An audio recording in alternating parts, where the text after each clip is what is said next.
Good evening बाबा. Very very very good evening बेटा. एक इतकी आनंदाची गोष्ट आहे की तू ऐकून नाचायला लागशील. नील येतोय. नील बेदी. बेटा लेट सेलिब्रेट. मी पण घरी येतोय. तू आपल्या आईला सांग की आमच्यासाठी जेवणाचं जबरदस्त नियोजन करा. आम्ही येतोय. काय? नील इज कमिंग.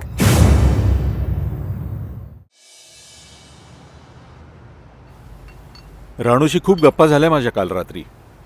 बरं झालं तुमच्याशी बोललेत तरी, नाहीतर जेव्हा जेव्हा लवकर येतात तेव्हा सरळ बारमध्ये जातात आणि कोणाशीच बोलत नाहीत. पण पहिल्यापासून तर तो अगदी कमीच बोलतो की. आता श्रीमंत बापाचा एकुलता मुलगा असल्यामुळे तो स्वतःच्याच दुनियेत असतो. पण त्याच्या मनात डोकावून पाहिलं तर तो वाईट माणूस नाहीये.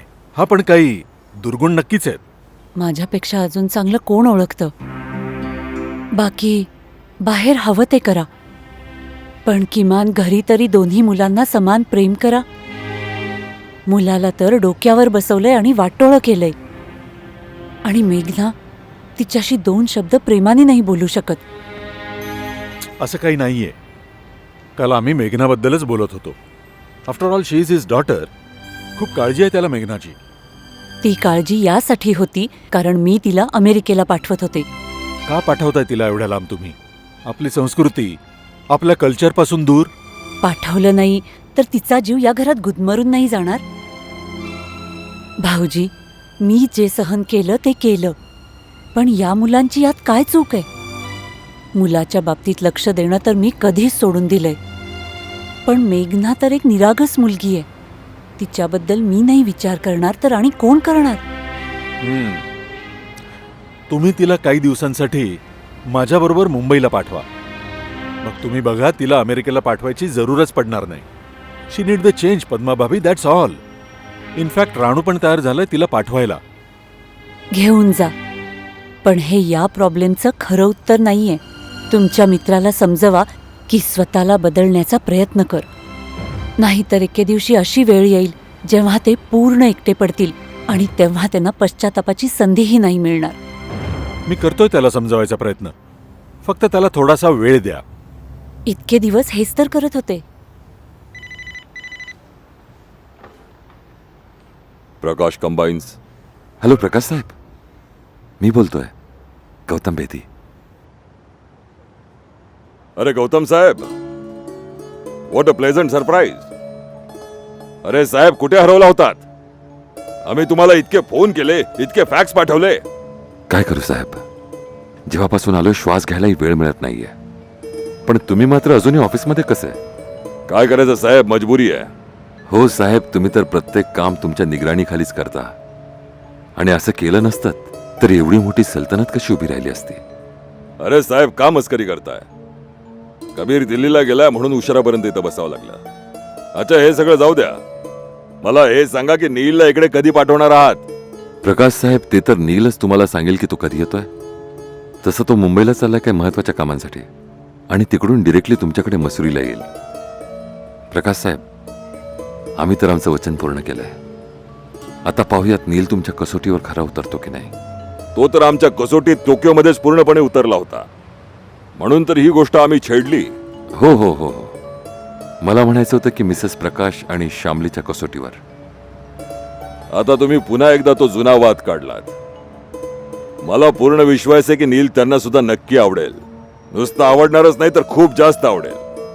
चला तर मग, best of luck to Neel. Thank you.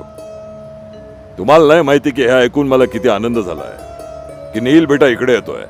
हो खरं आहे, तो तुमच्या घरी तर येतोय, पण तो तुमच्या घरी राहील हे काही मनाला पटत नाहीये. न पटायला काय झालं? हे घर कोणाचं आहे? ही प्रॉपर्टी कोणाची आहे? सगळं त्याचंच तर आहे. मसुरीवरून दिलबाग राय साहेबांचा सुद्धा फोन आला होता. त्यांनी त्यांच्या हॉटेलमध्ये नीलसाठी एक स्वीट ठेवली आहे. कुठे?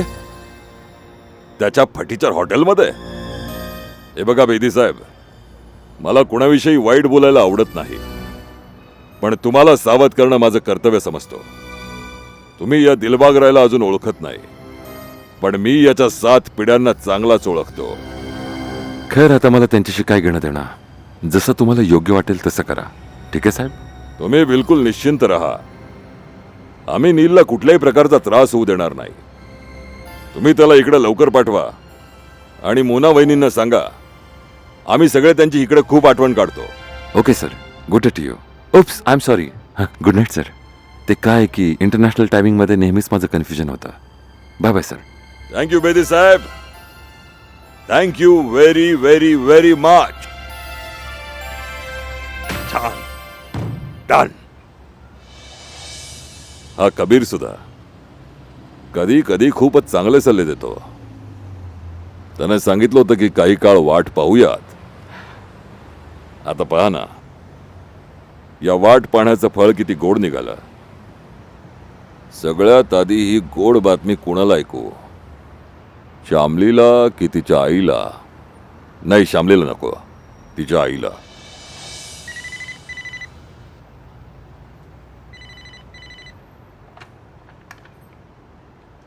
हॅलो. तुम्ही अजून कोण असणार आहे? तुम्ही माझा आवाज ऐकून असं दचकून का जाता? श्यामली लग्नावरून परत आली? हो, आत्ताच आली. चेंज करतीये. मी पण आज लवकर घरी येतोय. एक असली जबरदस्त खुशखबरी आहे की श्यामली ऐकून नाचायला लागेल. आत्ताच जांबियावरून मिस्टर बेदी यांचा फोन आला होता. त्यांचं बोलणं पक्क झालेलं आहे आणि ते नीलला आपल्याकडे इथे पाठवत आहेत. त्यांनी सांगितलं की निर्णय पक्का झालाय. विचित्र प्रश्न विचारता तुम्ही. ते त्यांच्या मुलाला इथे आपल्याकडे पाठवत आहेत. अजून लग्नाची बोलणी कशी पक्की करतील?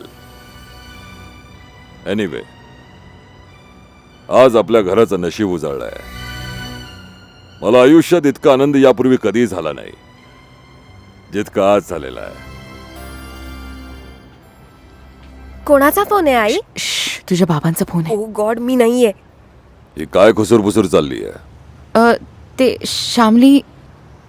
तिला फोन द्या. हां.